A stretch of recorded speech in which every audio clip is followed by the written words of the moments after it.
राम राम हरे हरे। नमः ओम विष्णु पादाय कृष्ण पृष्ठाय भूतले श्रीमते भक्ति वेदांत स्वामी इति नामिने। नमस्ते सारस्वते देवे गौरवाणी प्रचारिणे निर्विशेष शून्यवादी पाश्चात्य देश तारिणे। जय श्री कृष्ण चैतन्य प्रभु नित्यानंद श्री अद्वैत गदाधर श्रीवास आदि गौर भक्त वृंद। हरे कृष्ण कृष्ण कृष्ण हरे हरे, हरे राम राम राम हरे हरे। गुरुवे गौरचंद्राय राधिकाय तदालये कृष्णाय कृष्ण भक्ताय तद्भक्ताय नमो नमः। हरे कृष्ण। आप सभी का बहुत बहुत स्वागत है इस भागवत संघ में, जिसमें आज हम लोग देखेंगे कि जितने प्रकार के अभद्र होते हैं हमारे जीवन में, अभद्रताएं हमारे ही क्रियाकलाप के माध्यम से आते हैं। न चाहते हुए भी, न जानते हुए भी, अनजाने में हम कुछ ऐसे कृत्य कर जाते हैं, कुछ ऐसे कार्य बन जाते हैं, कुछ ऐसे विचार हमारे मन के अंदर आ जाते हैं, या फिर अन्य किसी की दुर्भावना, अन्य विचार, संसार के प्रति वासना, भोग की कुछ इच्छाएं जागृत हो जाती हैं। वो सब क्यों होता है? सबके अंदर प्रश्न होता है कि कोई भी व्यक्ति संसार में तो पाप करना नहीं चाहता।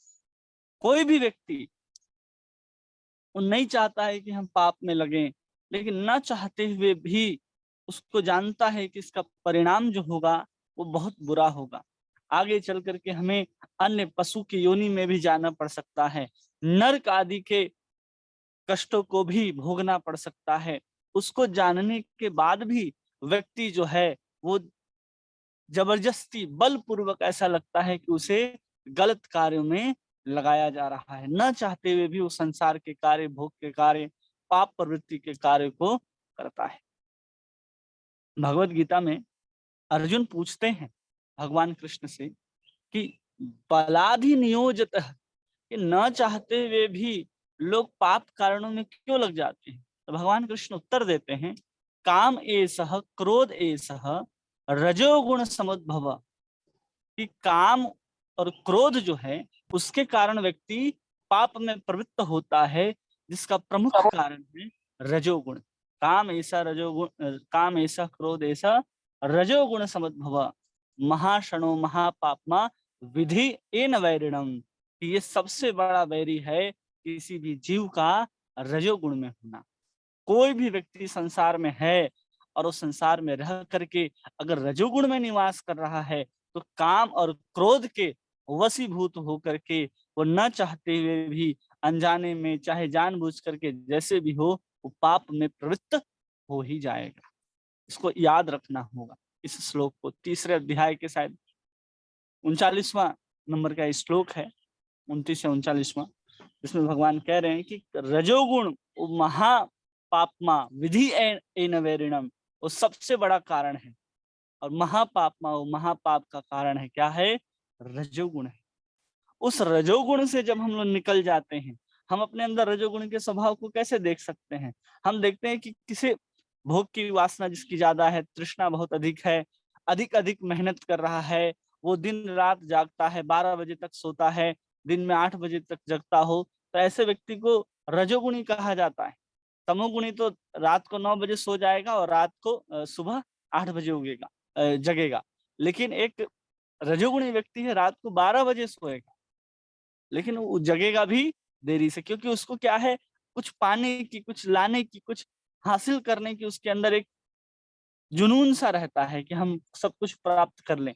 और रजोगुण व्यक्ति के पास क्या है कि वो प्राप्त भी कर लेना, किसी वस्तु को प्राप्त करने के बाद भी उसके अंदर की जो तृष्णा है ना, वो समाप्त नहीं होती।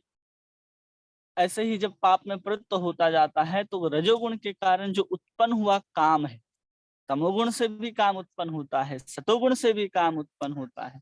लेकिन यदि किसी भी व्यक्ति के अंदर रजोगुण के कारण काम उत्पन्न हो रहा है तो समझना चाहिए वो पाप में प्रवृत्त उसको जरूर कराएगी। ये सबसे बड़ा दोष है रजोगुण का। रजोगुण में ही पूरा का पूरा संसार आज जो हमें दिखाई देता है, ये संसार रजोगुण और दूसरा तमोगुण से ही व्याप्त है पूरा। सतोगुणी लोग कहाँ दिखाई देते हैं? सतोगुणी लोग कहाँ है संसार में? वो कभी कभी हम देखते हैं जब हम सुबह उठ करके मंगल आरती में मंदिर पहुंचते हैं, तब देखते अरे हमसे भी कितने सारे लोग हैं जो सुबह सुबह उठ करके इस प्रातः वेला में भगवान का दर्शन करने के लिए यहाँ पर पधारे हैं। तो ये सब क्या है? वो लोग सत्वगुणी होते हैं। अगर कोई रजोगुणी में ही हमेशा रहता है तो समझना चाहिए एक ना एक दिन वो पाप उसको खींच करके ले जाएगा। वही भगवान गीता में कहते हैं। और वही रजोगुण जो होता है वही धीरे धीरे हमारे अंदर अभद्रताओं को लेकर के प्रवेश करता रहता है और हमें पता भी नहीं चलता कि हम इतनी अभद्रताओं को लेकर के अपने हृदय के अंदर बैठे हुए हैं और हम इतने सारे पाप आचरण करके पाप के पहाड़ को, पाप के समुद्र को समेट करके बैठे हैं। इसलिए व्यक्ति को कभी भी रजोगुण के अंतर्गत नहीं आना चाहिए। न रजोगुण भोजन हो उसका, न रजोगुण दर्शन हो उसका, न कोई रजोगुण वस्तु को देखे जिसमें उसको संसार के प्रति लालसा जागृत हो, भोग के प्रति लालसा जागृत हो। समझना चाहिए सब रजोगुण के अंतर्गत आते हैं। और वही रजोगुण के बाद व्यक्ति के अंदर काम, और काम के न पूरा होने के कारण क्रोध उत्पन्न होता है। इसलिए अगर क्रोध नहीं लाना है तो कामनाएं भी अपने अंदर नहीं रखनी चाहिए किसी प्रकार की।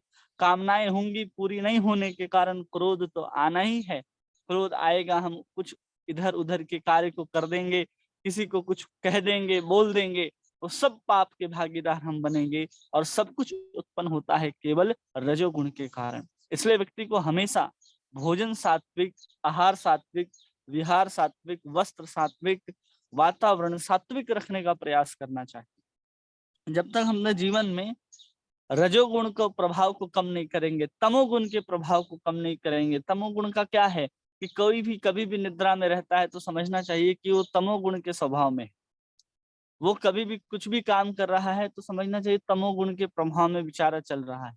रजोगुण व्यक्ति तो होता है कम से कम उसका काम टाइम पे होगा, वो समय पे निर्धारित होगा कि हाँ ये काम इतने बजे होना है तो इतने बजे होना है, उसको काम कर करके अपने सारे कार्य को पूरा करेगा। अगर ऐसा नहीं करता है तो समझना चाहिए वो रजोगुण से भी नीचे है, क्योंकि रजोगुण को कुछ प्राप्त करना है तो उसका एक निर्धारित समय होता है कि उस समय पे वो काम को करेगा। इसलिए रजोगुणी व्यक्ति बहुत सारी चीजों को प्राप्त कर लेते हैं। बड़े बड़े जो बिल्डिंगे और ये सब सब कुछ दिख रहे हैं, ये सब रजोगुणी व्यक्ति के द्वारा पुरुषार्थ करके प्राप्त किया गया वस्तु है, जो हमें और भोग की ओर बढ़ा रहा है, हमारी कामनाओं को बढ़ा रहा है। क्योंकि वो बहुत सारे काम को अपने समय पर करते हैं, लेकिन तमोगुणी व्यक्ति कभी भी वैसे कार्य को अपने समय पर पूरा नहीं करता है। इसलिए कभी भी हमें तमोगुण नहीं होना है। रजोगुण है कम से कम संसार के प्रति तो भाग रहे हैं, तमोगुणी व्यक्ति तो संसार के प्रति भी नहीं भागता है। वो आलस्य के मारे बैठा रहता है, सोचता रहता है क्या करना है क्या नहीं करना है। इससे अच्छा है कि उठो, भगवान का नाम लो, कुछ और नहीं करना है तो। इसलिए यहाँ पर इस श्लोक में बता रहे कि कैसे वो सब अभद्रताओं से हम लोग मुक्त हो जाएंगे, कैसे हमारी जो हृदय की ग्रंथि है वो धीरे धीरे खुलती चली जाएगी। उसके विषय में भागवतम के पहले स्कंद के दूसरे अध्याय के 19वें श्लोक में कह रहे हैं, तदा रजस्तमो भावा काम लोभा दयाश्च ये चेत एतारणिं विद्धम स्थितम सत्वे प्रसीदति। एकदम वैसे ही श्लोक है जैसे गीता में भगवान कह रहे हैं कि तदा रजस्तमो भाव काम लोभा दयाश्च ये चेत एतैर्ना विद्धिम स्थितम सत्वे प्रसीदति। कह रहे हैं कि जो ही किसी भी व्यक्ति के अंदर प्रेमा भक्ति स्थापित हो जाती है और उसके बाद प्रकृति के रजोगुण तथा तमोगुण के प्रभाव जैसे काम, इच्छा, लोभ हृदय से लुप्त हो जाते हैं, तब भक्त सत्व गुण में स्थित होकर परम सुखी हो जाता है। अगर व्यक्ति को संसार में भी सुखी होना है तो व्यक्ति को तो कम से कम भौतिक स्तर पर सात्विक होना ही होगा। वो भक्त बन करके सात्विक हो या ना हो, लेकिन अगर वो संसार में रह करके भौतिक जीवन शैली में भी अपने जीवन में सात्विकता को जोड़ लेता है, शास्त्र में जो सात्विकता का वर्णन हुआ है कि आप स्निग्ध आहार कीजिए, ताजा आहार कीजिए, अधिक चटपटे नहीं, अधिक तीखा नहीं, इस तरह का आहार करने से वो सत्वगुण का आहार होता है। और सत्वगुण का आहार करने के कारण हम लोग सत्वगुण में रह सकते हैं। लेकिन हम लोग सत्वगुण में नहीं रहते हैं, क्योंकि हमारा जीव जो है हमें सत्वगुण में रहने नहीं देता। लेकिन यहाँ पर बात कही जा रही है कि संसार में सुखी रहना है तो सत्वगुण में तो हम लोग रह सकते हैं। और संसार में सत्वगुण में व्यक्ति जब रहता है तो वो भी बंधन में ही रहता है, क्योंकि सत्वगुण में व्यक्ति बंधता है सुख से और ज्ञान से। ये दो चीजों से सत्वगुण में भी व्यक्ति बंध जाता है। इसलिए जब यहाँ पर कहा जा रहा है कि तदा रजस तमो भाव काम लोभा तदाश्रये, उस समय, किस समय? जिस समय भक्तिर भवती नैष्ठिकी, जब हमारी भक्ति जो है वो निष्ठा के स्तर पर स्थापित हो जाती है, तो उस समय व्यक्ति अपने आप कहाँ पहुंच जाता है? अपने आप सत्वगुण में पहुंच जाता है। क्योंकि जब तक वो भजन कर रहा है, भजन की क्रिया चल रही है उसके हृदय के अंदर, तब तक क्या है कि वो प्रयास कर रहा है अपने तमोगुण और रजोगुण से उठने का। और जैसे ही वो गुण अपने आप धीरे धीरे जैसे ही कम होने लगते हैं, सत्वगुण का विकास शुरू हो जाता है। और सत्वगुण का विकास जैसे ही शुरू हो जाता है, उसकी धन में स्थिरता, अनर्थ में कार्य की निवृत्तियां को हासिल करते हुए वो निष्ठा पर जब स्थापित हो जाता है, तो समझना चाहिए वो व्यक्ति पूर्ण सत्वगुण में आ चुका है। और वही कारण है कि व्यक्ति जब तक सत्वगुण में आता है तो उसके अंदर से काम, लोभ की जो इच्छा है, जो तमोगुण और रजोगुण का जो स्वभाव है, वो सब समाप्त होने लग जाते हैं, धीरे धीरे कम होने लग जाते हैं। इसलिए जब भी व्यक्ति को भोजन हो, आहार हो, विहार हो, कई बार कहा गया है कि आहार शुद्ध हो, सत्व शुद्ध हो। सत्व वो ध्रुवा स्मृति, कि जब आहार शुद्ध होगा हमारा, हम सोचते हैं सिर्फ हम जो भोजन में बना करके लाते हैं ना, थाली में अलग अलग प्रकार के जो व्यंजन आते हैं वही सत्वगुण होते हैं। नहीं, जो हम आंखों से देखते हैं वो दृश्य भी सत्वगुण होना चाहिए। जो कुछ सुनते हैं वो भी सत्वगुण होना चाहिए। जो कुछ भी हम अनुभव करते हैं वो भी सत्वगुण में होना चाहिए। जिस वातावरण में रह रहे हैं हम लोग, वो भी सत्वगुण में होना चाहिए। अगर ये सब सत्वगुण में नहीं है तो हम केवल आहार सत्वगुण कर करके चाहेंगे कि सब कुछ सही हो जाए, तो ऐसा नहीं है। सब कुछ सत्वगुण में होना चाहिए।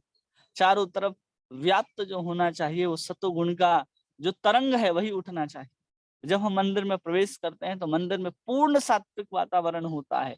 जैसे ही हम राधा गोविंद का दर्शन करते हैं तो देखते के साथ वहां हम शुद्ध सत्वगुण में पहुंच जाते हैं। इतना सुंदर श्रृंगार, इतना सुंदर स्वरूप, सुंदर दीप धूप की सुगंध आ रही होती है, भक्त लोग बैठ करके कीर्तन कर रहे होते हैं, चारों तरफ भगवान की सुंदर सुंदर लीलाओं का तस्वीर लगा होता है, हर भक्त के हाथ में सुंदर जप माला होती है, सब हरे कृष्ण महामंत्र का जप कर रहे होते हैं। वहां से जो सुंदर वातावरण के सुंदर तरंग जो प्रकट होता है, उससे व्यक्ति तुरंत रजोगुण तमोगुण से ऊपर उठ करके सतोगुण में अवस्थित हो जाता है। इसलिए कोई भी व्यक्ति अगर मंदिर में है तो समझना चाहिए वो सतोगुण में है ही। लेकिन आजकल भक्त लोग भी कितने आलसी हो गए हैं कि कैसे भी मंदिर पहुंचते हैं, कोई भी वस्त्र हो उसी वस्त्र में पहुंच जाते हैं। क्या पहने हैं मंदिर जाने के लिए, क्या वेशभूषा होनी चाहिए, ये सब कुछ हमें समझना होगा। अगर हम ये चीज नहीं समझेंगे कि हम क्या पहन करके कहाँ जा रहे हैं, तो आप वहाँ का वास्तविक आनंद नहीं ले पाएंगे। जैसे कहा जाता है ना कि अगर स्विमिंग पूल किसी को कहीं को स्विमिंग करना है, उसके लिए अलग से स्विमिंग कॉस्ट्यूम बनाए जाते हैं। क्यों? क्योंकि आप वहाँ का पूर्ण आनंद ले सके। आप अलग अलग कार्य के लिए अलग अलग वस्त्र निर्धारित किए गए हैं। अगर कोई आर्मी में है तो उसका अलग वस्त्र है, कोई अगर सेना लड़ाई करने के लिए युद्ध में जाता है तो उसके लिए अलग वस्त्र हैं। उसी प्रकार जब हम सात्विकता को जीने का प्रयास करते हैं तो सात्विकता को अपने अंदर लाने के लिए हर आध्यात्मिक में हर दार्शनिक चिंतनों ने बताया है कि अगर हम सात्विक वस्त्र पहनेंगे, जैसे माताएं हैं वो साड़ी पहने, और जो प्रभु जी लोग हैं, जो पुरुष हैं, वो धोती कुर्ता पहन करके मंदिर जाएं, तो वहां के संपूर्ण वातावरण को अपने अंदर ऑब्जर्व कर सकते हैं, अनुभव कर सकते हैं। कुछ भी पहन करके जाएंगे तो आप अनुभव नहीं कर पाएंगे। अच्छा लगेगा, कान में कीर्तन आएगा, आंख से भगवान का दर्शन, सुंदर खिचड़ी खाने के लिए प्रसाद मिलेगा, सब कुछ होगा, लेकिन उसको जैसे अनुभव करना चाहिए, आपके एक एक रोम में जो प्रवेश करना चाहिए, वो इन्हीं वस्त्रों के माध्यम से प्रवेश करता है। इसलिए वस्त्र की भी शुद्धि आवश्यक है। हर चीज का हर एक का कारण है जिसके आधार पर हमारे साधुओं ने, हमारे वैष्णव ने सबको निर्धारित किया है कि किसको क्या, कब और कैसे पहनना चाहिए। रूपा जी भी कहते हैं कि अगर आप ऑफिस जाते हैं, कोई कर्मी है, तो आप जो वहाँ का जो ड्रेस है आप उसको पहन करके जाते हैं। कोई स्कूल के यूनिफॉर्म में जाता है तो वहाँ स्कूल के आधार पर जो यूनिफॉर्म है उसको पहन करके जाता है।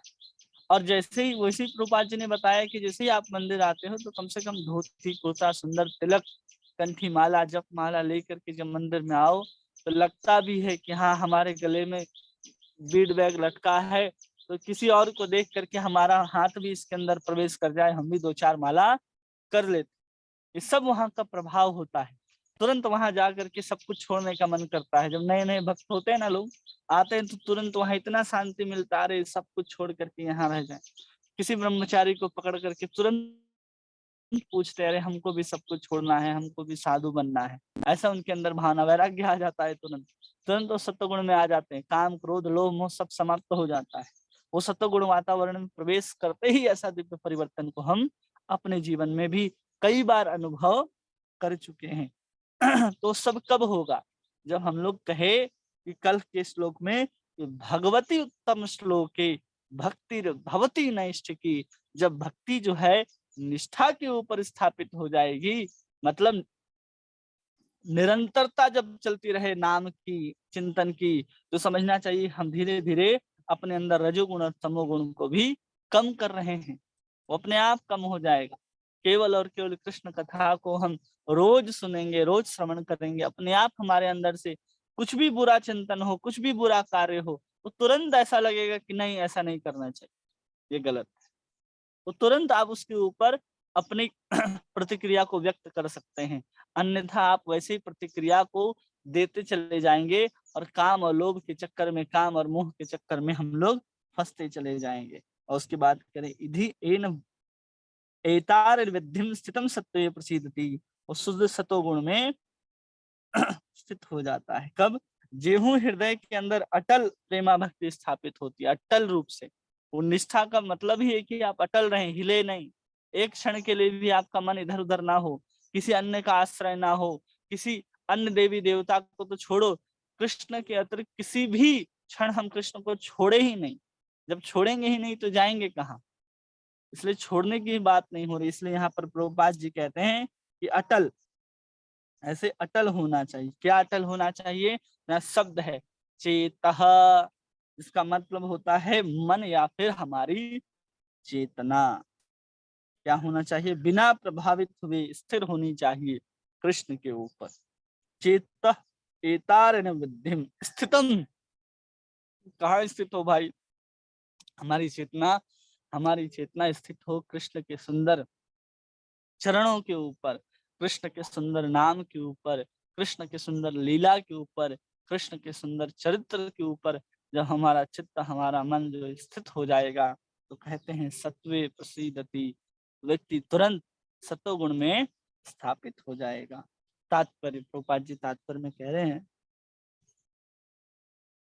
अपनी सामान्य सहज स्वाभाविक स्थिति में जीव आध्यात्मिक आनंद में पूर्ण रूप से तुष्ट रहता है। अपना जो आध्यात्मिक सामान्य स्थिति है, अभी हम लोग बद्ध हैं, हम लोग शरीर के अंदर हैं, और ये शरीर किसी के अलग अलग प्रकार के उपाधियों को ओढ़े हुए है। उसके बाद भी ये शरीर जो है संसार रूपी, ब्रह्मांड रूपी अंडे के अंदर बंद है। ये सब के अंदर बंद होने के कारण जो जीवात्मा है वो अलग अलग, जो हमारे हृदय के अंदर चेतना है, प्राणमय, अन्नमय, बुद्धिमय, मनोमय जो कोष हैं, उसके भीतर जा करके कुछ पंच प्राण इंद्रियों में, पंच प्राण वायु के रूप में उसी के ऊपर स्थापित ये आत्मा हमारे हृदय के अंदर निवास कर रही है। तो इतना अंदर गहराई से हम लोग बंधे हुए हैं। हम इस शरीर के अंदर बंद हैं, हम ये शरीर नहीं है, हम इस शरीर के अंदर बंद हैं। और ये आत्मा जो है वो कृष्ण का अंश है और कृष्ण की सेवा करना चाहती है। कृष्ण का, जीव का स्वभाव ही है कृष्ण की सेवा करना, और उस सेवा में जब वो सामान्य रूप से लग जाती है तो परम आनंद में रहती है। जैसे ही हम स्वभाव से विपरीत काम करने लगते हैं तो दुख का कारण बनता है। कोई भी कार्य हो, हम स्वभाव से विपरीत लेकर के जाएंगे, हम अपने आप दुख को चुन रहे हैं। उसमें कोई दो राय नहीं है कि अरे विपरीतता है, सहते सहते हम उसके आदी हो जाएंगे, नहीं होता। क्योंकि आपका स्वभाव ही नहीं है। आप स्वभाव से विपरीत जाकर के कार्य को करेंगे तो कितना भी अच्छा कार्य हो किसी और के लिए, आपके लिए विपरीतता ही है तो आपको दुख ही देगी। इसलिए वही कार्य व्यक्ति को करना चाहिए जो उसके स्वभाव में हो। स्वभाव को लोग जबरदस्ती बदलने का कई बार प्रयास करते हैं, बदलना चाहिए लेकिन कब और कैसे। जीव है, जीव आत्मा है, आत्मा भगवान का अंश है, तो भगवान की सेवा में लगना है और भगवान की सेवा में लगने के लिए जो जो कुछ परिवर्तन होने चाहिए हम सबके अंदर वो सब करने चाहिए। लेकिन हम भौतिकता में जब आगे बढ़ने के लिए अपने स्वभाव का परिवर्तन करने लग जाते हैं, स्वभाव का परिवर्तन भी बहुत दुख का कारण है।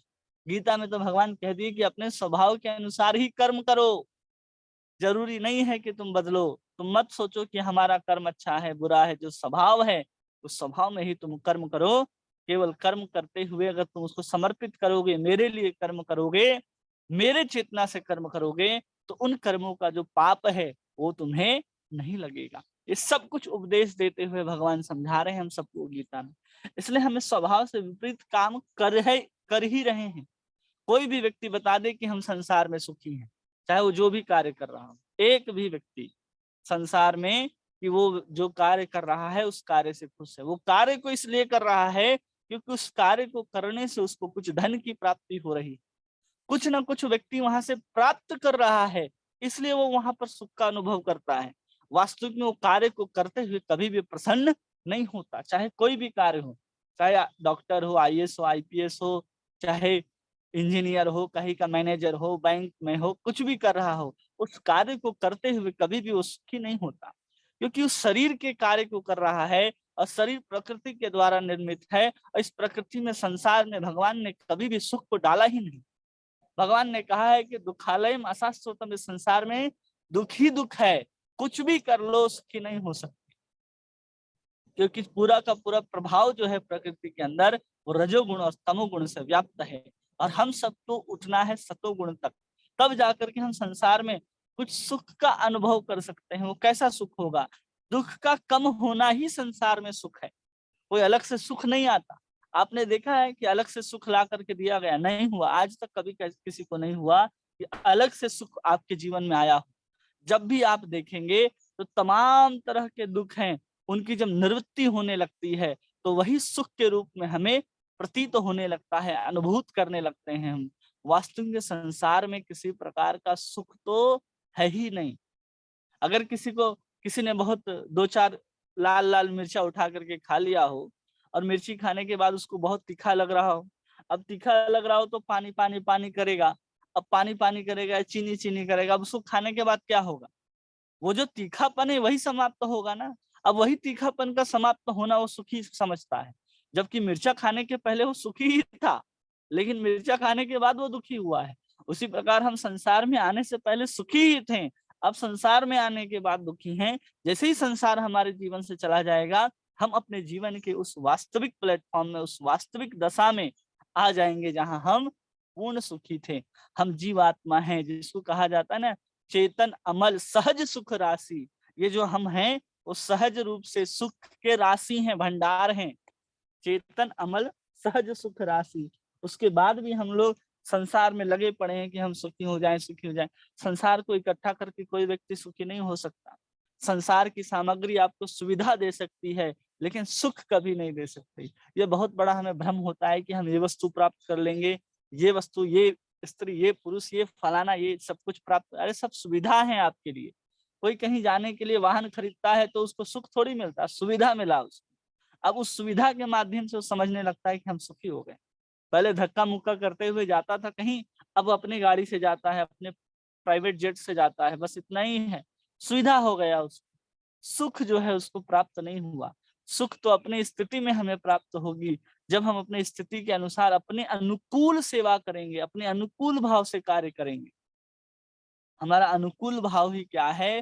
तो कहते हैं कि जीवेर स्वरूप है नित्येर कृष्ण दास, हम नित्य कृष्ण के दास हैं और हम अपने दासता को वापस हासिल कर ले। हम कृष्ण के भक्त हैं, हम कृष्ण के दास हैं। ऐसी भावना के साथ जब हम कृष्ण की सेवा में लग जाते हैं तो हम अपने आप को शरीर जब तक समझते थे तब तक दुखी थे। जैसे ही हम भक्त समझने लग जाते हैं अपने आप को, ये संसार, ये शरीर, संबंध सब नश्वर हैं, आज हैं कल समाप्त होने वाले हैं। इस भावना के साथ जब हम अपने आत्म चेतना के साथ आत्मस्थित में होकर के कृष्ण की सेवा में लग जाते हैं, तब देखते हैं कि हम वास्तविक में सुख का अनुभव कर रहे हैं। वास्तविक में हम वास्तविक अपना जो सहज स्वरूप है, जो ब्रह्मभूत अवस्था है, वहां पर हम पहुंच चुके हैं। उसी को यहाँ प्रभुपाद कह रहे हैं भागवत के 4:30-20 में, या आत्म नंदी अर्थात आत्म तुष्टि की स्थिति कहलाती है। वही आत्म तुष्टि की स्थिति है। कई बार उदाहरण दिया जाता है ना, कि प्रभुपाद उदाहरण देते हैं कि जैसे मछली है, मछली को जल से निकाल दो और उसको तमाम तरह की सुविधाएं दे दो। उसको 5 स्टार होटल में रख दो, बहुत सुंदर सोफा लगा दो, एसी लगा दो, सब कुछ लगा दो, सुंदर सुंदर उसको मोबाइल दे दो, इंटरनेट दे दो, 5G दे दो उसको, और बोलो कि तुम सुखी हो जाओ। वो सुखी नहीं हो सकती जब तक उसे वापस उसी जल राशि में, उसी जल में नहीं डाला जाए, पानी में नहीं डाला जाए, तब तक वो मछली सुखी नहीं हो सकती। उसी प्रकार हम सब जीवात्मा जो हैं कृष्ण के अंश हैं। हम इस शरीर में हैं, और इस शरीर में होने के कारण हम चाहते हैं कि इस शरीर को ही भोगते हुए इस शरीर के ही साथ हम सुखी हो जाएं, तो संभव नहीं है। हमें अभी पानी से निकाल दिया गया है और भौतिक दुनिया में रखा गया है। वास्तविक में हम सब जो हैं वो आध्यात्मिक जीव होने के कारण आध्यात्मिक जगत में ही सुखी हो सकते हैं। इसलिए हम सबको वापस कहाँ जाना है? जैसे मछली को वापस पानी में जाना है, वैसे ही हर जीवात्माओं को आध्यात्मिक जगत में प्रवेश करना है। आगे कह रहे हैं कि यह आत्म तुष्टि किसी निष्क्रिय मूर्ख की तुष्टि जैसे नहीं होती। ये आत्म तुष्टि किसी निष्क्रिय मूर्ख की तुष्टि नहीं होती। निष्क्रिय मूर्ख की तुष्टि का मतलब क्या है? जो व्यक्ति अपने आप को कभी समझा ही नहीं और स्वभाव से विपरीत कार्य में लग जाए, और उसे ज्ञान ही ना हो कि हम वास्तविक में अपने आप को कैसे तृप्त कर सकते हैं। जैसे हमने उदाहरण दिया ना, कि जैसे मछली को पानी से निकाल करके उसको तृप्त किया जाए, वैसे ही हम जीवात्माओं को भी आध्यात्मिक जगत से दूर करके, कृष्ण की सेवा से दूर करके साधारणतः भौतिक दुनिया में भौतिक शरीर के अंदर डाल दिया जाए, और यहाँ पर सब तरह की सुविधाओं को दे करके कहा जाए कि अब आप सुखी हो सकते हैं, तो नहीं हो सकते हैं। जैसे कोई तमोगुणी व्यक्ति जो होता है, उस शरीर के साथ जब निद्रा में लेटा रहता है तो उसको बहुत सुख मिलता है। उसको लगता है कि नींद में ही परमानंद है। कोई भोगी व्यक्ति को भोग प्राप्त हो जाता है तो जिस क्षण भोग कर रहा होता है उसमें सोचता है यही परमानंद है। तो ये मूर्ख लोगों की तुष्टि इसी को कहा जाता है। और आगे कहते हैं कि निष्क्रिय मूर्ख अज्ञान अवस्था में रहता है, और उससे भी जो नीचे है एकदम निष्क्रिय, कुछ करना ही नहीं चाहता, ऐसे ही सुख प्राप्त हो जाए। वो सोचता है कि बिना कुछ किए ही हम सुखी हो जाएंगे, हम तो सहज हैं ना, सरल हैं, उसके बाद कुछ करने की जरूरत ही नहीं है। लोग आत्म तत्व को समझने के बाद सोचते हैं कुछ करना ही नहीं पड़ेगा। अरे, हम अंश हैं और हमेशा सक्रिय रहते हैं। आत्मा हमारे शरीर के अंदर सक्रिय है, तब जाकर के हम अपने शरीर को हिला पा रहे हैं, चला पा रहे हैं। आत्मा का स्वभाव ही है सक्रिय रहना, वो हमेशा सक्रिय रहता है।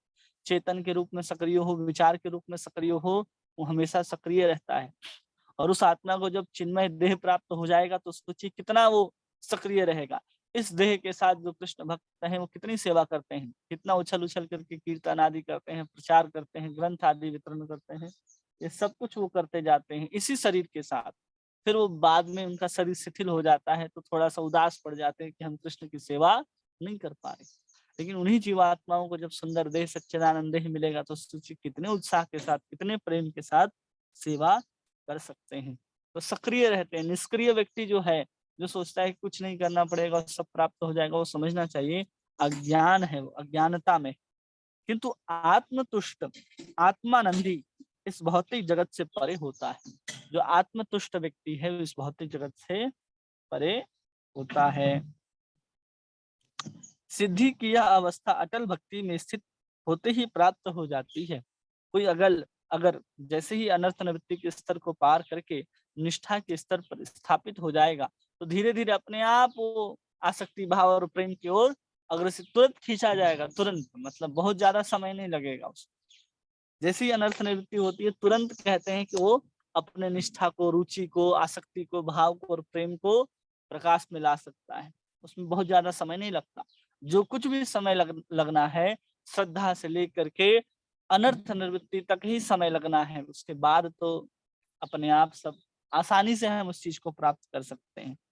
उसी को कह रहे हैं कि अटल भक्ति की स्थिति प्राप्त हो जाती है। भक्ति में सेवा कोई निष्क्रियता नहीं, अपितु आत्मा की विशुद्ध सक्रियता है। भक्ति में सेवा जो है वो निष्क्रियता नहीं है। कोई कहे कि अरे भक्त बन गया, आप दिन भर माला लेकर के बैठा रहता। अरे भगवान का नाम लेना, उसकी चेतना को शुद्ध करना, उसके करोड़ों जन्म के पाप राशि उस नाम ग्रहण करने मात्र से ही समाप्त हो रहे हैं।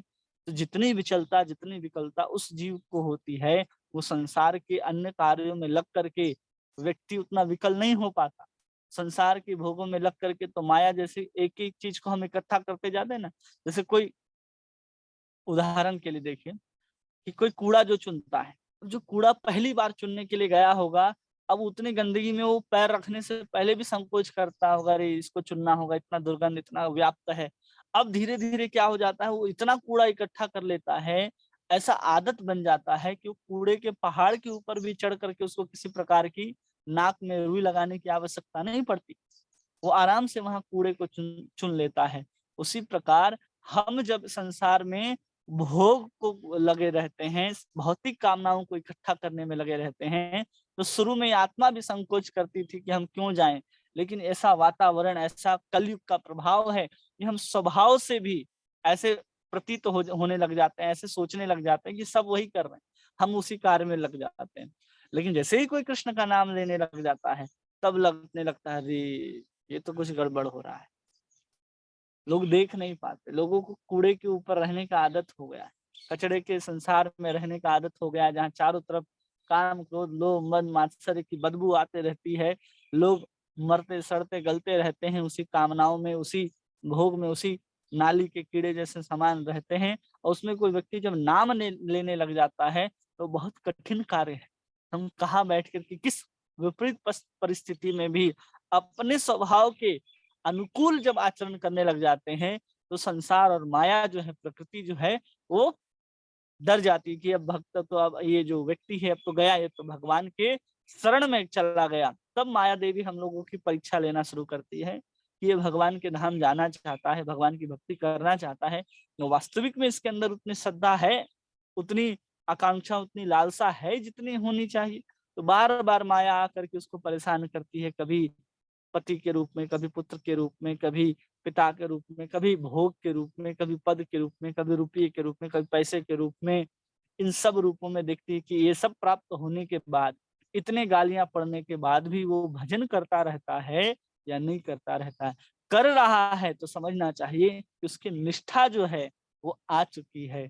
वो भक्त जो है वो वहां पर रह करके भजन आसानी से कर सकता है और आराम से भगवत धाम के पथ पर अग्रसर हो सकता है। आत्मा की यह सक्रियता पदार्थ के संसर्ग से दूषित हो जाती है। आत्मा जो है वो पदार्थ नहीं है, वो चेतन है। वो परमात्मा का अंश होने के कारण संपूर्ण चेतन स्वरूप है। लेकिन जैसे ही वो भौतिक पदार्थ के संसर्ग में आती है, ये शरीर क्या है, भौतिक संसार ही, भौतिक पदार्थ ही है।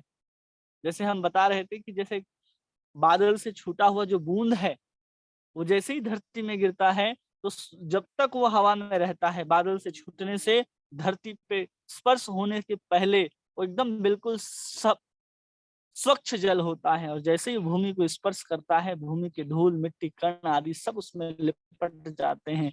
वैसे ही हम जीवात्माएं जो हैं वो चेतन स्वरूप हैं, जिसमें किसी प्रकार की दूषण नहीं है।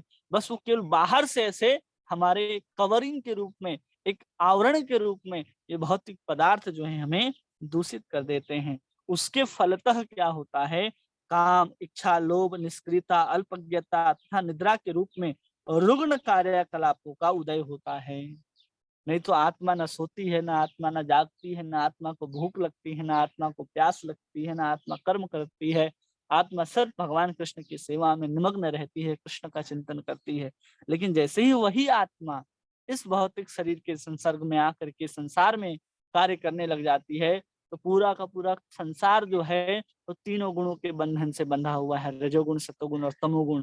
यही बंधन जो है, यही आकर के रस्सियां जो हैं, एक पदार्थ के अंदर सब गुण पाए जाते हैं। पदार्थ से हमको ढका गया, मतलब उस पदार्थ के अंदर ही वो तीनों गुणों का समावेश है। और वही तीनों गुण क्या करते हैं, किसी पदार्थ को उस स्वरूप में प्रगठित करते हैं, गठित करते हैं। और तब जाकर के जीवात्मा जो है उन गुणों के कारण, उस पदार्थ के संसर्ग के कारण उसके अंदर भूख, प्यास, काम, क्रोध, लोभ, मात्सर्य, निद्रा आदि सब कुछ उत्पन्न हो जाते हैं। भक्ति में सेवा का प्रभाव रजोगुण तथा तमोगुण, इन प्रभावों को पूर्ण निराकरण होने पर प्रकट होता है।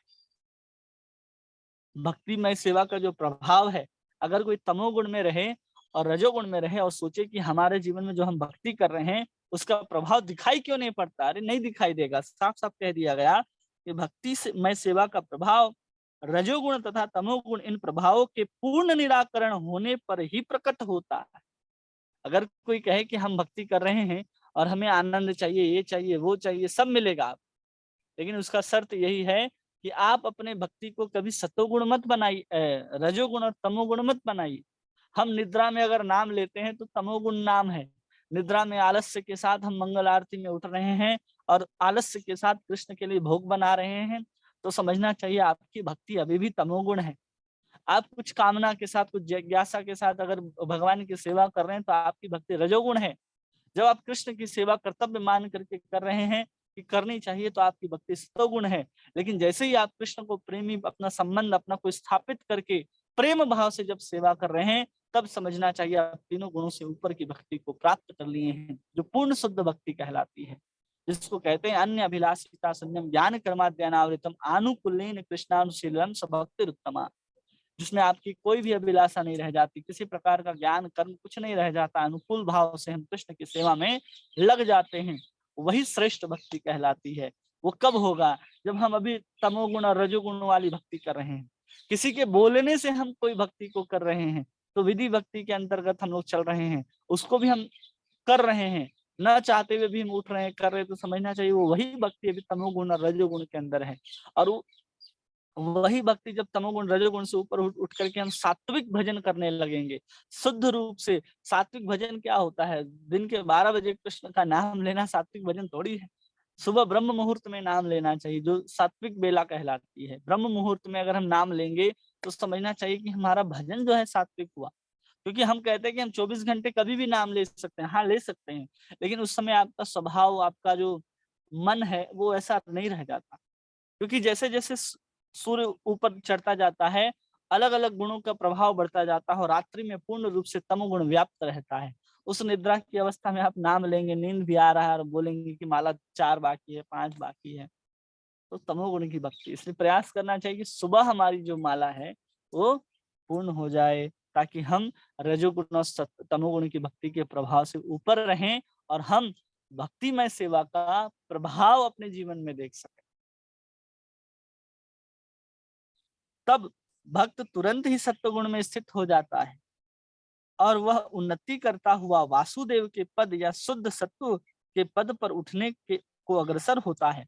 जैसे ही व्यक्ति सत्वगुण के ऊपर स्थापित हो जाता है, तब जाकर के उस स्तर को प्राप्त कर सकता है कि अब हम शुद्ध भक्ति को कर सकते हैं। कोई सीधा तमोगुण से शुद्ध भक्ति में नहीं छलांग लगा सकता, तो रजोगुण से सीधा नहीं छलांग लगा सकता, उसे सत्वगुण की अवस्था में आना ही होगा। कई बार हम लोग उदाहरण देते हैं ना कि सत्वगुण क्या है। सत्वगुण जैसे एक एयरपोर्ट है, जहां पर हवाई जहाज जो है वो रनवे पे दौड़ता है फिर उड़ता है आकाश में।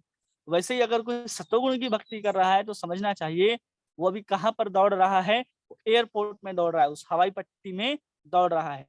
और जैसे ही उसकी भक्ति जो है और तीव्र होती चली जाएगी उस सत्वगुण में ही, वो धीरे धीरे वो कहाँ उड़ जाएगा, उस हवाई पट्टी में। जो उसकी सत्वगुण रूपी भक्ति है वो छोड़ करके वो भक्ति कहाँ उड़ जाएगी, ऊपर आकाश में शुद्ध सत्वगुण में प्रवेश कर जाएगी। इसलिए हर व्यक्ति को शुद्ध भक्ति करने के लिए कम से कम सत्वगुण में तो आना ही होगा। बिना सत्वगुण में आए हुए अगर हम भक्ति करते हैं ना, तो हम भक्ति के प्रभाव को देख सकते हैं, ना अनुभव कर सकते हैं, ना शुद्ध भक्ति को भी प्राप्त कर सकते हैं।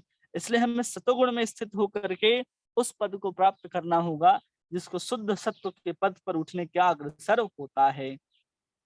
केवल इस शुद्ध सत्व की अवस्था में कोई व्यक्ति भगवान के शुद्ध प्रेम के कारण सदैव भगवान श्री कृष्ण का साक्षात दर्शन कर सकता है। कब? जब व्यक्ति के अंदर शुद्ध प्रेम उत्पन्न हो गया तब। ऐसा नहीं कि सत्वगुण में दर्शन होगा।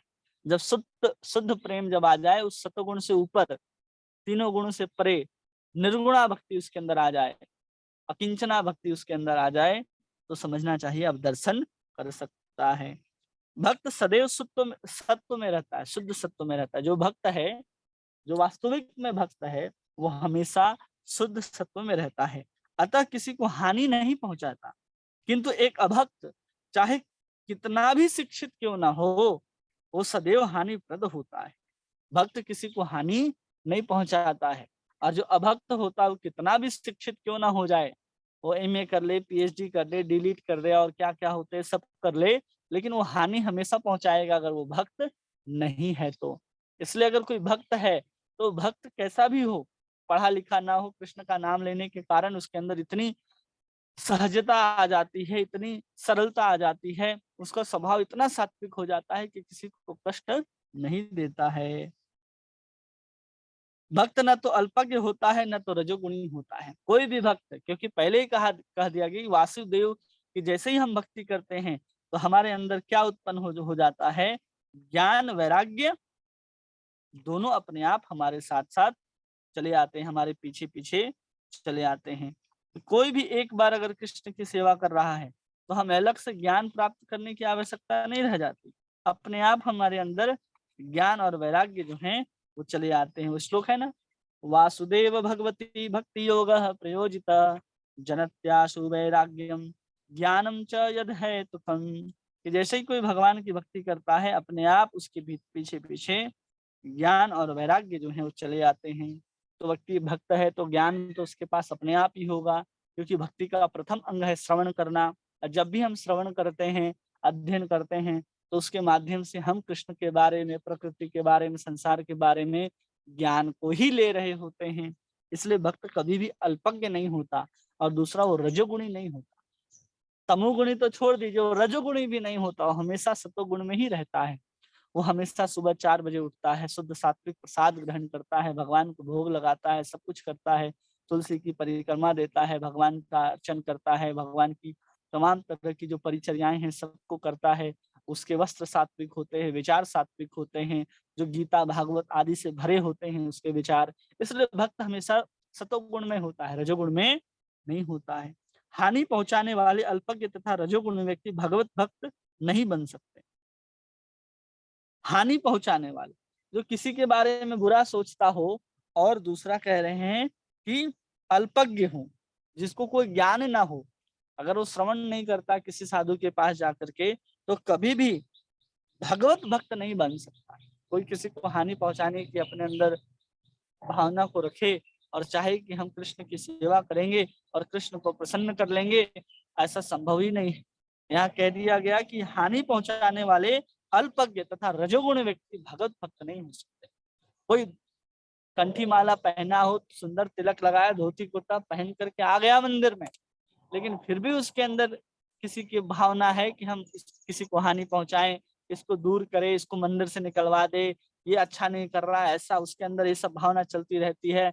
हमेशा रजोगुण में भरा रहता है कि हमें पद मिल जाए, हम मंदिर के प्रेसिडेंट बन जाएं, हम फलाने बन जाएं, मालिक बन जाएं, तो हानि पहुंचाता है और रजोगुण से भरा रहता है। भगवान से कोई मतलब नहीं उसको, पद प्रतिष्ठा उसके लिए बहुत सम्माननीय है, तो समझ जाना चाहिए ये भगवत भक्त नहीं है, रजोगुण में अपना व्याप्त है, अल्पज्ञ व्यक्ति है। वो केवल ड्रेस में दिखाई दे रहा है कि वो भक्त जैसा है, वास्तव में भक्त नहीं है, जो किसी को हानि पहुंचाना चाहे और कृष्ण को अपना सुहृद समझ करके, उसको प्रेमी समझ करके उसकी सेवा अर्चना करने में रुचि न दिखाए, और केवल रजोगुण भाव से वो केवल और केवल दूसरों को नीचा दिखाना, अपने कामनाओं को, अपने इच्छाओं को पूरा करना, मंदिर में भी आकर के ये सब चलता रहता है, जिसको हम लोग अपने भाषा में बोलते हैं कि पॉलिटिक्स हो रहा है मंदिर में। ये सब इन्हीं लोगों के कारण होता है। वास्तविक में पॉलिटिक्स कब अच्छा लगता है, जब व्यक्ति के अंदर सही में जिज्ञासा हो कि हमें कृष्ण के लिए कुछ करना है, इसलिए हमें वो पद चाहिए, हमें कृष्ण की कैसी अच्छी सेवा कर सकते हैं, उसके लिए अगर कोई पॉलिटिक्स करे तो उसमें आनंद भी आता है। राधा रानी कहती है कि मेरे से अच्छा अगर कोई और भक्त जो कृष्ण की सेवा कर सकता है, तो राधा रानी बोलती कि मैं उसके घर जाऊंगी और उसकी सेवा करूंगी, ताकि वो कृष्ण को हमसे ज्यादा अगर खुश रख पाता है, प्रसन्न कर पाता है, तो मैं उसकी दासी बनने के लिए तैयार हूँ। स्वयं राधा रानी का ऐसा भाव है। लेकिन हम आता जाता कुछ नहीं है, लेकिन हमको सबसे आगे खड़े होना है। कई भक्त लोग को कीर्तन करने के लिए नहीं बुलाया जाता कि जब जन सामान्य में हम लोग कीर्तन करते हैं, जैसे बहुत बड़ा फेस्टिवल हो, तो कोई साधारण व्यक्ति को हम लोग नहीं बिठा देते कि आप कीर्तन करो, या कोई बहुत बड़ा प्रोग्राम हो रहा है तो हम किसी को भी माइक नहीं दे देते कि तुम जा करके आज का लेक्चर करो, या किसी भी व्यक्ति को नहीं दे देते कि तुम आज भगवान का श्रृंगार करो। उस समय कुछ विशेष होना चाहिए, कुछ अच्छा होना चाहिए। नहीं दो तो नाराज हो जाते कि हमें नहीं मिला, हमको माइक नहीं मिला, इतना अच्छा फेस्टिवल था हमको माइक नहीं मिला, मुझे माला नहीं मिला। अरे ये सब रजोगुण का स्वभाव है, और सब भक्त जो है हानि पहुंचाने का कार्य करते हैं, वो भगवत भक्त नहीं बन सकते। भले ही वह बाहरी वेशभूषा से अपने को भक्त क्यों ना प्रदर्शित करे, रूपा जी ने लिख दिया कि क्यों ना वो बाहरी आवरण के रूप में, बाहरी वेशभूषा के रूप में भक्त जैसा क्यों ना अपने आप को प्रदर्शित करे। भक्त में सदैव ईश्वर के सद्गुण पाए जाते हैं। जो भक्त होते हैं उसमें ईश्वर के सद्गुण पाए जाते हैं। उसके अंदर करुणा होगी, उसके अंदर दया होगी, उसके प्रति संभावना होगी, वह द्वेष नहीं रखेगा, भौतिक चीजों की कामना उसके अंदर बहुत कम होगी। ये सब उसके अंदर दिखाई देंगे। ना पद चाहिए, ना किसी प्रकार की प्रतिष्ठा चाहिए भक्त को। वो कृष्ण के सामने हाथ जोड़ करके दंडवत करके आता है, वो बहुत प्रसन्न हो जाता है। उसको नहीं चाहिए कि हम ऑल्टर में जाकर के पुजारी के बगल में ही सेवा करें। वो नहीं चाहता कि जो प्रवचन करता है उसको उतार कर खुद बैठ कर प्रवचन करे। वो भक्त चाहता है श्रवण करना, क्योंकि उसको पता है कि जो श्रवण में आनंद है और किसी चीज में आनंद नहीं है। इन गुणों को मात्रा भले ही भिन्न हो, जो भक्त हो उसकी मात्रा भले ही भिन्न हो, किसी में अधिक मात्रा में दिखाई दे सत्वगुण, अच्छे गुण, किसी में कम मात्रा में दिखाई दे, वो संभव है, लेकिन वो भक्त कहे जाएंगे। गुण कम अधिक हो सकते हैं लेकिन वो भक्त कहे जाएंगे। किंतु गुणवत्ता की दृष्टि से भक्त तथा भगवान एक समान ही है। लेकिन गुणवत्ता की दृष्टि से एक समान ही हैं, क्योंकि गुण तो है ना, थोड़ा सा उसके अंदर मैत्री भाव है, थोड़ा सा करुणा है, थोड़ा सा भगवान के प्रति प्रेम है ना, सब कुछ। इसलिए भगवान के समान ही कहे जाएंगे, क्योंकि भगवान में भी सारे सद्गुण एक साथ उपस्थित रहते हैं। किन्हीं भक्त का कोई प्रश्न है?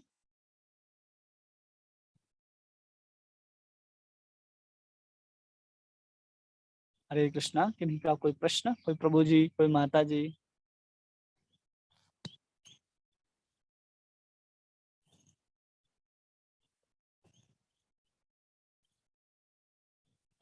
किन्हीं का कोई प्रश्न नहीं है आज? ये हमारी आवाज नहीं पहुंच रही? हरे कृष्णा प्रभु जी, दंडवत प्रणाम। दंडवत प्रणाम। नहीं प्रभु जी, आपकी आवाज अच्छे से आई है और अच्छे से हम समझ भी पाए हैं प्रभु जी। सच में मतलब अब हमें लग रहा है कि हम कुछ समझ पा रहे हैं। बहुत अच्छे से समझा रहे हो आप, एक एक मतलब पॉइंट को इतने अच्छे से ले रहे हो ना, बहुत अच्छे से। मतलब ऐसी ऐसी मतलब वो सुन रहे हैं ना प्रभु जी, हमने अपनी लाइफ में नहीं सुनी। नहीं सुने? नहीं सुनी प्रभु जी। प्रभुपाद जी ने तो सब लिख ही दिया है, जो होने वाला है, जो होगा। इतना इतना अच्छा तात्पर्य लिखा है प्रभुपाद जी ने, ये आराम से सब समझ सकते हैं। कोई भी साधारण व्यक्ति जो है वो अध्ययन करे भागवत को बैठ करके तो समझ सकता है। इतना सुंदर प्रभुपाद जी ने एक चीज को समझाया है। नहीं समझ पाए ना प्रभु जी अभी तक। अरे आपके आशीर्वाद से, आपके इतने अच्छे उससे हम समझ पा रहे हैं। सच में मतलब अच्छा लग रहा है हमें सबको। मुझे लगता है यहाँ पे जितने भी लोग बैठे हैं सबको अच्छा लग रहा है, और मन से आपका धन्यवाद है प्रभु जी समझाने के लिए। कोई प्रश्न नहीं है फिर? नहीं प्रभु जी, मेरा तो कोई प्रश्न नहीं है, बाकी अगर किसी का है तो। कोई किन्हीं का प्रश्न? सुनीता माता जी, संगीता माता जी, ओजस्वी माता जी। हरे Krishna Modi. Hare Krishna. Sorry, I have a question that why I am here? Why I am here? आवाज साफ नहीं आ रहा है, बस ठीक से बोलिए। Sorry, I have a question that why I am here? अच्छा, केवल और केवल हमारे अंदर जो स्वयं भोग करने की इच्छा आई ना, वो स्वयं भोग करने की इच्छा ही हमको यहाँ लेकर के आई, बस। और दूसरा कोई कारण नहीं है। जब हम कृष्ण को प्रसन्न करने की इच्छा ले आएंगे अपने अंदर, तो हम यहाँ नहीं रहेंगे, हम कृष्ण के पास चले जाएंगे। केवल और केवल खुद हम चाहते थे कि हम भोग करें, स्वयं भोक्ता बनने की इच्छा ही हमें इस प्रकृति के साथ संघर्ष करा रही है।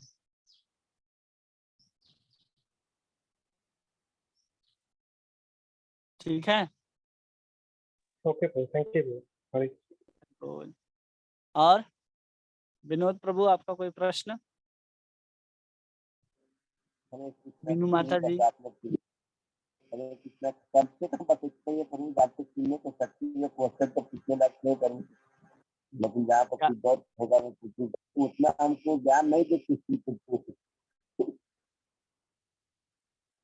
इतना ज्ञान हमें इतना ज्ञान नहीं दे प्रभु जी को, हमको सुनने का सच्चा आप लोग प्रदान कीजिए, भगवान की कृपा करें, बस सुन अच्छा। सकूंगा और हाँ, सुनने में याद, क्योंकि मैं इतना सुनता और इधर से सुनता जितना काम से निकल जाता है, बस स्मरण आता ही नहीं है। होता है, सबके साथ होता है। हम लोग भी सुनते हैं जब किसी साधु वैष्णव के पास जा करके, तो बहुत प्रयास पूर्वक सुनना पड़ता है कि वो साधु क्या बोल रहे हैं, क्योंकि वो जब बोलते हैं तो अपने अनुभव से बोलते हैं।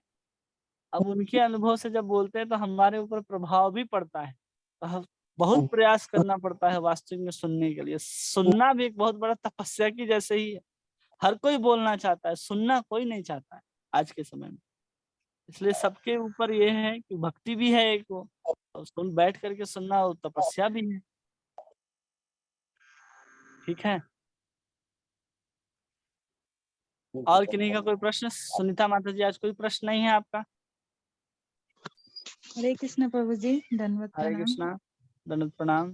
जी। आपको बहुत बहुत धन्यवाद प्रभु जी, इतना अच्छा से समझाए, पूरा स्पीचलेस हो गए हम लोग सच्ची में।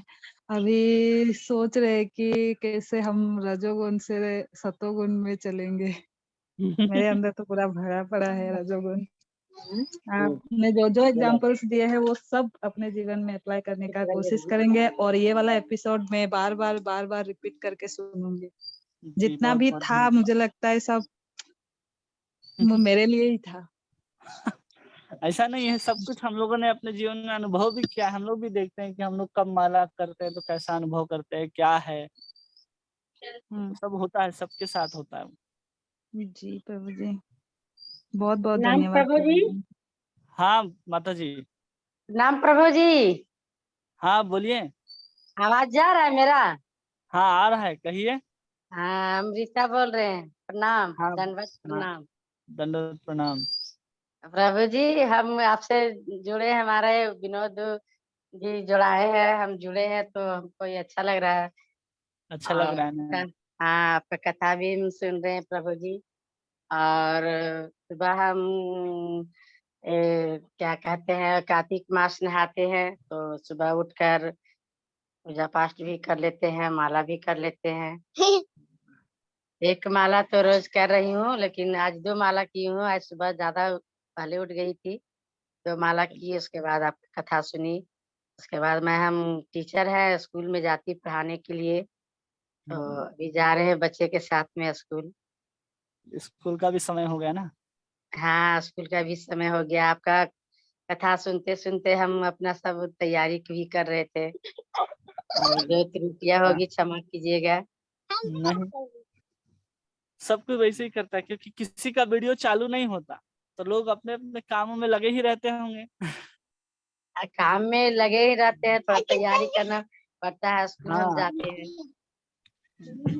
ठीक है। मेरी पोती मेरे साथ स्कूल जाती है, वो आपसे बात करना चाहते हैं प्रभु जी। बात कराइए। बोलो, नाम प्रभु जी। हरे कृष्णा, हरे हरे कृष्ण। कृष्णा। हरे कृष्ण। नाम लेते हैं आप भगवान का? वाह, बहुत सुंदर। लेकिन नहीं करते हैं। हाँ, हम याद करते लेकिन नहीं आते मेरे पास।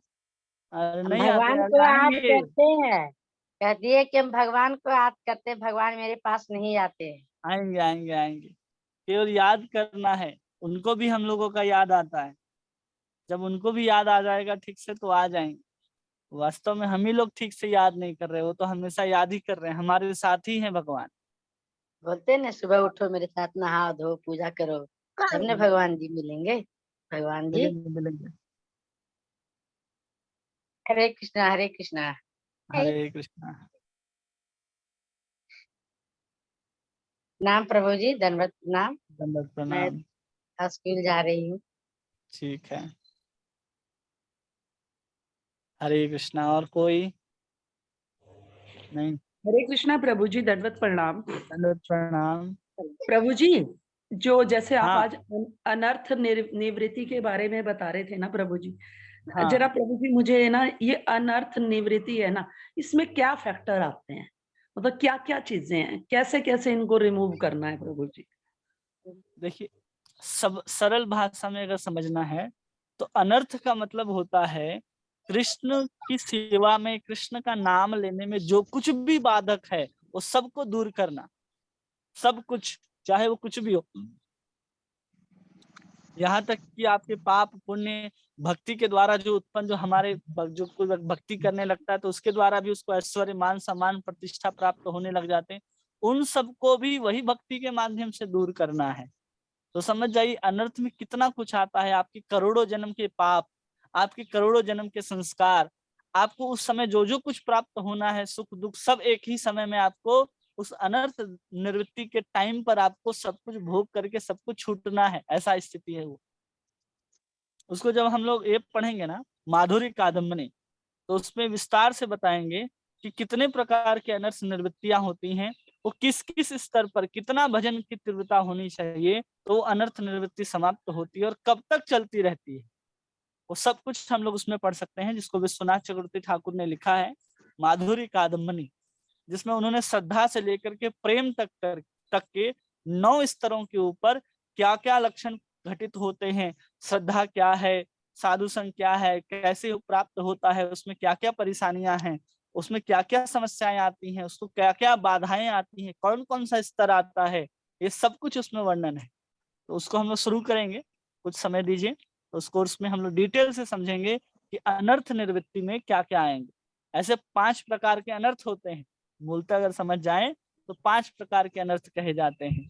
उन 5 प्रकार के अनर्थों का अलग अलग स्तर होता है भजन का, अलग अलग साधुओं का संग करना होता है, अलग अलग भावों का, तात्पर्यों का आश्रय ग्रहण करना होता है, जिससे बल मिलता है कि अब हम उस अनर्थ निवृत्ति से पार हों। कहते हैं ना, तो कहा जाता है छुरस्य धारा निशिता दुरत्तया, कि जो भक्ति का मार्ग है वो एकदम छुरे के नोक के ऊपर चलने के जैसा है। और जैसे ही हम अनर्थ निवृत्ति होती है तो बिल्कुल छुरे के ऊपर ही हमें चलना है, ऐसा समझ लेना है। उस समय बहुत सारी तकलीफ लोगों को आते हैं। हम लोग देखते हैं ना, भक्त को अभी कोई पैरालिसिस हो जाते हैं, कोई बीमार हो जाते हैं, कोई भक्त गंभीर रूप से कोई बीमारी से जकड़ जाते हैं, फिर भी वो भजन करते रहते हैं। तो समझना चाहिए उनकी अनर्थ निवृत्तियां जो है धीरे धीरे आ रही हैं और समाप्त कर रहे हैं, पार कर रहे हैं उस स्तर को। उसको डिटेल से समझाएंगे, ऐसे बताएंगे तो डर, आपको लगेगा कि डराया जा रहा है, कितने सारे तकलीफ दुख आएंगे। जब हम उसको ठीक है विस्तार से प्रभु जी। समझेंगे तो डर नहीं आएगा, समझते जाएंगे हाँ, उसको। नहीं जैसे आज आप बता रहे थे ना प्रभु जी सारे गुणों के बारे में, अनर्थ हाँ निवृत्ति के बारे में, तो हमें हाँ पहले टर्म तो क्लियर होनी चाहिए ना प्रभु जी की ये हाँ क्या हाँ। टर्म है। तो कोई नहीं प्रभु जी, अनर्थ आप आराम अनर्थ से बता। निवृत्ति का मतलब जितने प्रकार के अनर्थ हैं जो हमको कृष्ण की ओर जाने से रोकते हैं, उन सब की निवृत्ति, उन सब से छूटना, ये अनर्थ निवृत्ति। ठीक है प्रभु जी, धन्यवाद। हरे कृष्णा। हरे कृष्ण। और किन्हीं का कोई प्रश्न नहीं है? चलिए।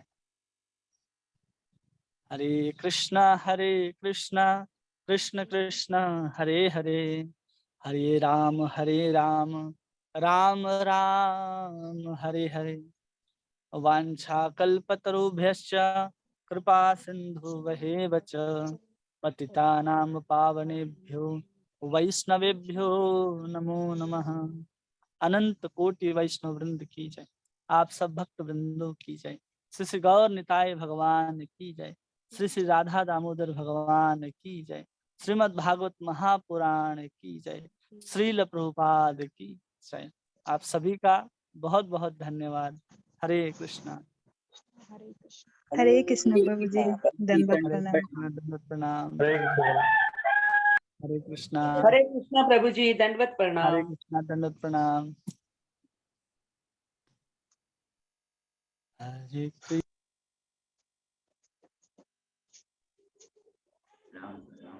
हरे कृष्ण।